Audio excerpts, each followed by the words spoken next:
Hey everyone, welcome back to the channel. Today we're diving into the Infrastructure Resource Management, or the IRM, and specifically how to create infrastructure profiles. This is crucial for organizing your resources and streamlining your infrastructure locations. Let's start by going to the 9-dot menu in the upper right corner of the app. Select the Equipment tab, and here you'll see options to create both infrastructure and inventory profiles. Before adding equipment, we need to define where we'll store it. This could be a site, a tower, a warehouse, or even a vehicle. We'll start by adding an infrastructure profile. So select the infrastructure profile under the Equipment tab.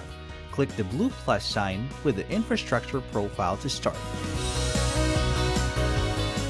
You'll see several fields under the profile accordion. Provide a general name for this template. It doesn't need to be specific to a single location, but rather a template you can reuse. Add a brief description of the template's purpose, and use the drop-down to specify the infrastructure's use. It can be a warehouse, a vehicle, or a wireless tower. Remember, warehouses and vehicles are used for storing equipment, while towers are not.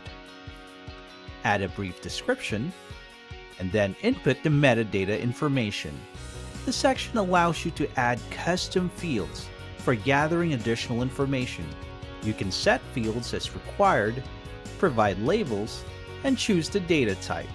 You can also enter a default information for the specific field.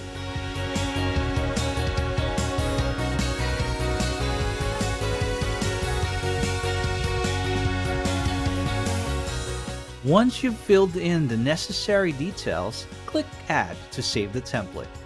If you need to delete a profile later, you can do so as long as it's not currently in use. Now let's navigate to the IRM using the left sidebar navigation and go to Infrastructure Locations. Click the gray plus sign to add a new infrastructure. Now fill in the name. For example, New Home Office Warehouse or Unit, and select the appropriate infrastructure profile from the drop-down, and then specify the elevation.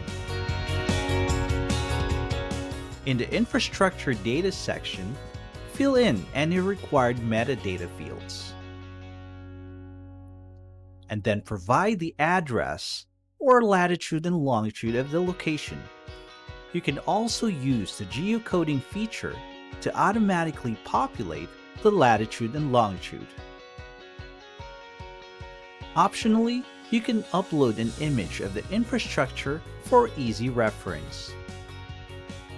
Hit Save when you're done. You can also add sublocations. These are like rooms within a warehouse.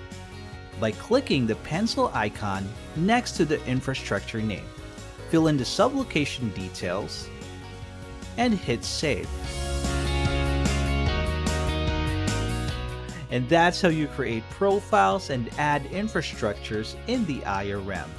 This will help you stay organized, track your locations, and manage resources efficiently. If you have any questions, leave them in the comments below. Thanks for watching, and we'll see you in the next one.